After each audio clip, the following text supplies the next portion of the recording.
guys, welcome back to The Bright Side. Macy here, The Bright Side Girl, and today we're going to be doing my most anticipated releases for 2023, Part 1. These are going to be some of the books I am excited about for 2023, January through June. I like to do this in two parts so the video isn't super long, and also because a lot of the books don't get covers or even announced until later in the year. Most of these I'm talking about are also going to be young adult.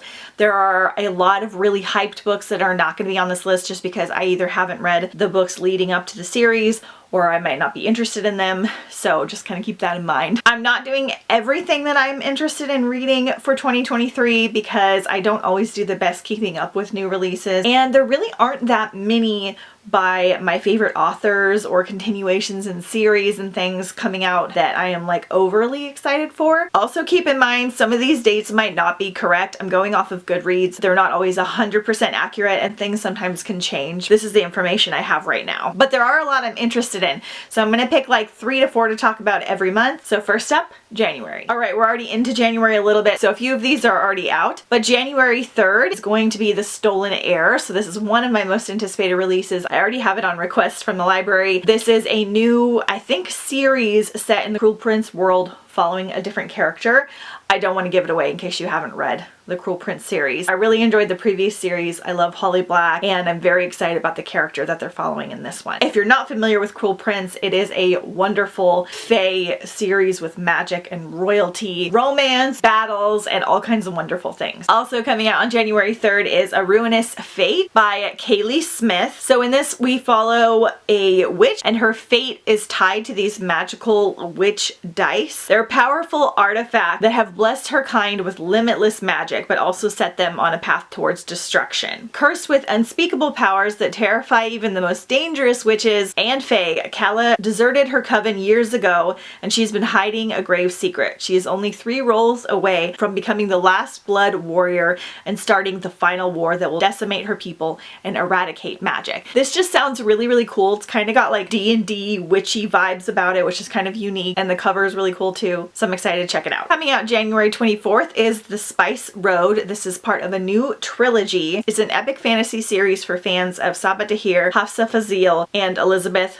Lim. I think I'm saying most of those correctly. Set in an Arabian-inspired land, raised to protect her nation from the monsters lurking in the sands, 17-year-old Imani must fight to find her brother, whose betrayal is now their greatest threat. So there's a secret spice magic that becomes awakened, and really that's all I needed to know, like spices and tea. So this one sounds very cool. Next up is February. There are only 2 that I want to talk about in February. The first one is going to be Hunterland by Dana Clare. I believe this is coming out February 7th. So Liam Hunter has warded off hungry vampires, slayed monstrous beasts, and put agonized spirits to rest since he was old enough to hold a stake. When trouble comes through the Hunterland message board, the Hunter family hits the road. Nurses are dying at high schools across Wisconsin in a string of fishy so-called suicides, and the trails lead to Folkville Falls High, where Liam clashes into Olivia Davis, whose maddening family seems to inexplicably embroiled in this haunted mess. He deals with monsters, not people, and things get more complicated.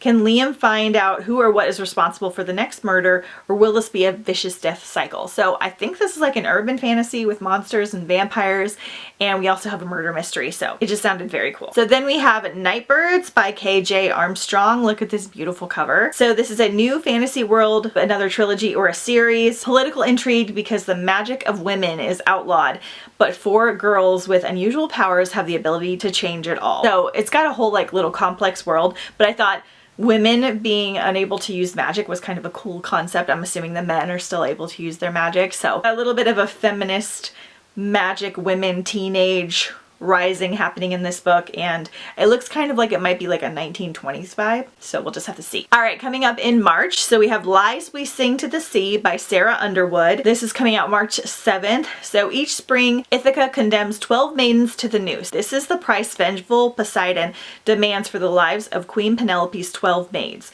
hanged and cast to the depths centuries ago. When the fate comes for Leto, death is not what she thought it would be. Instead, she wakes up on a mysterious island and meets a girl with green eyes and the power to command the sea. This just sounds amazing. It's got like a Greek mythology vibe about it. We've got Poseidon, so I'm crossing my fingers for some mermaids in here. Probably good for Mermaid Marathon.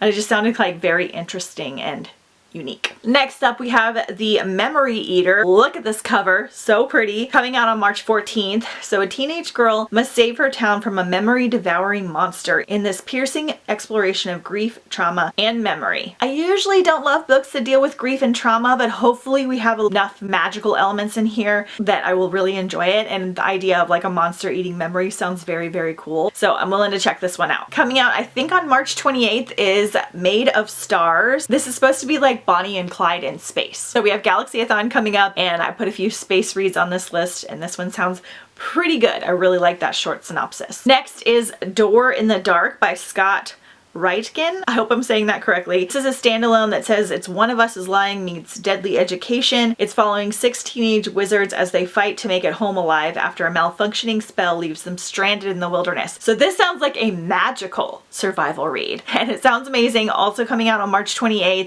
Again, I'm kind of marking this for Hike-a-thon because we usually do like a survival challenge, and that's in May, so it'll come out just in time. And I don't think I've ever read like a true magical survival read before. So sounds amazing. The cover is so pretty. Also coming out on March 28th is Grey Mist Fair. Looks like a good read for the fall time. The people of Grey Mist Fair know the woods are dangerous and magical, and that they should never set foot off the road. But when a young tailor discovers a body in the road, her search for the culprit reveals even more strange and dark happenings around her town. And this is by Francesca Zappia, who I have a couple of her books and I haven't read any more, but it looks like it will be something I would love to read in the spooky season, so on the list. Next up is April. I'm not sure the date on this one, but it'll be down here with the rest. So this is The Little Mermaid Against the Tide by J.L. I'm not sure if this is middle grade or YA.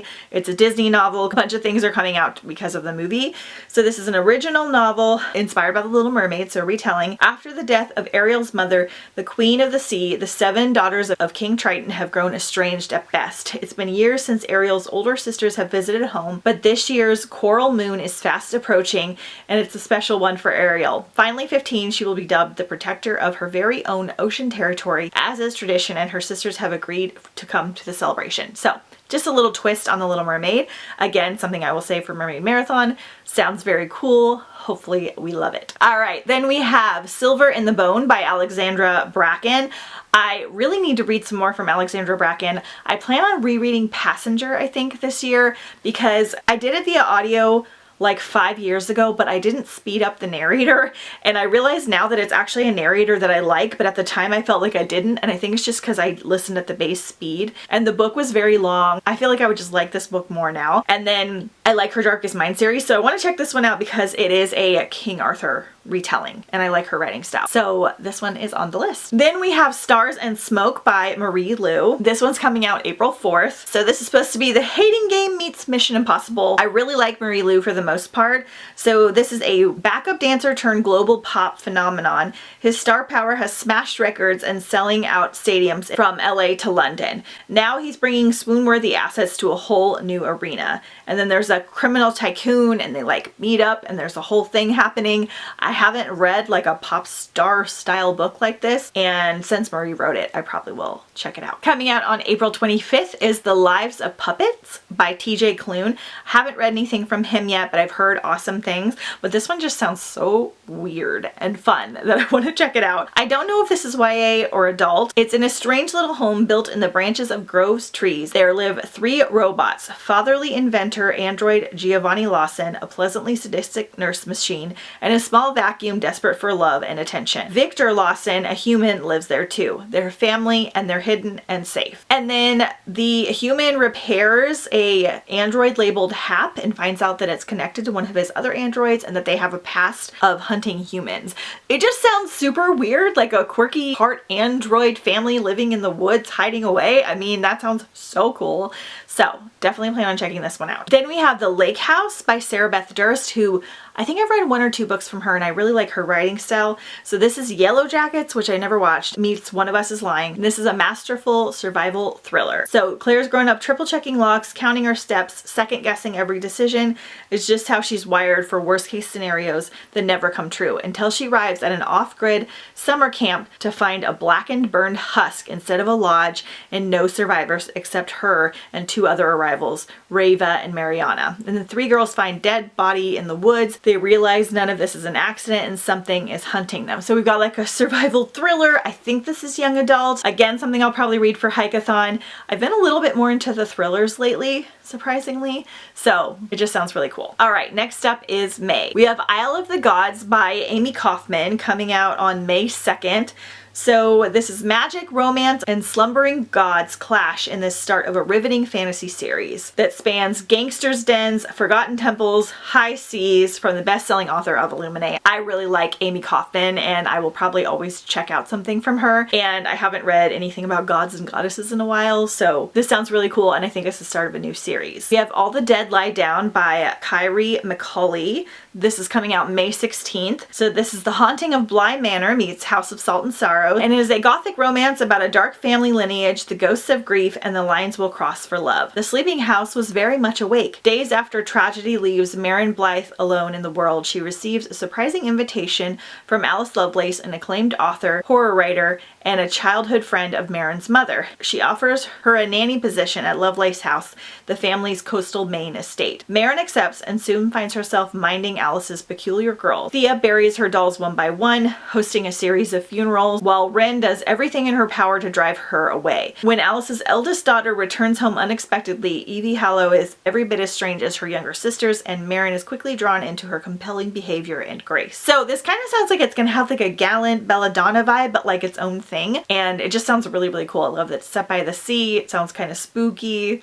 mysterious. It just sounds really cool, so I want to check it out. Coming out May 30th, we have The Wishing Game. So years ago, a reclusive, mega best-selling children's author quit writing under mysterious circumstances. Suddenly, he resurfaces with a brand new book and one-of-a-kind competition, offering a prize that will change the winner's life forever. So that sounds really cool. It sounds like it might have like Ready Player One vibe. I'm not sure exactly what the competition's going to be. I try to go into things like partially blind, just kind of get a vague idea, maybe a recommendation here and there. That one sounds pretty cool though. And lastly is June. We have The Grimoire of Grave Fate. So crack open your spell book and enter the world of the illustrious Galileo Academy for the Extraordinary. There's been a murder on campus and it's up to the students of Galileo to solve it. Follow 18 authors and 18 students as they puzzle out the clues and find the guilty party. So I think this is some kind of like interactive book. I'm not entirely sure. I put it on here because the cover's cool. It might be a series of short stories, but it just sounds very interesting. So we're gonna check it out. Next we have Sing Me to Sleep by Gabby Burton. So this is coming out on June 27th. Sorcy survives on lies. As a soldier in training at the most prestigious barracks in the kingdom,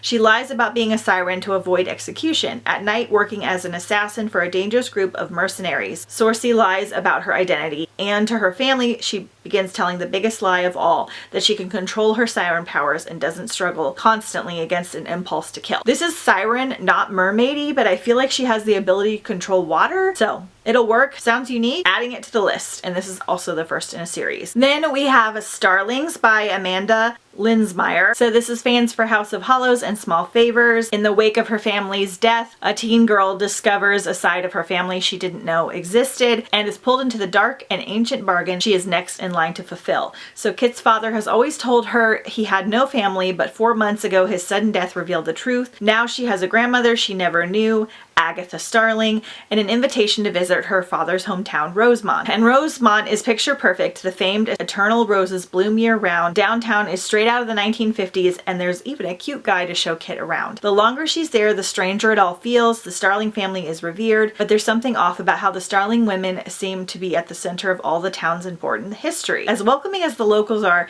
Kit can't shake the feeling that everyone seems to be hiding something from her. So this just sounds really cool and kind of good for the spooky season. I'm a kind of a sucker for girls with like flowers around them on the cover. So again, we're gonna check it out. Okay, you guys, so that is it. The majority of the things I'm very excited about are coming out the second part of the year. A little bit more excited to talk about those things because it's some continuations with series and things like that. But let me know what you're most looking forward to coming out this year. Let me know if any of these books sound good to you down below in the comments. Don't forget to follow me on Instagram at The Bright Side Girl for more bookish and non-bookish content. Don't forget to subscribe if you haven't already. I've been posting lots more videos in January than normal. We got lots of fun things coming up. Thank you guys so much for watching. I'll see you guys next time on The Bright Side.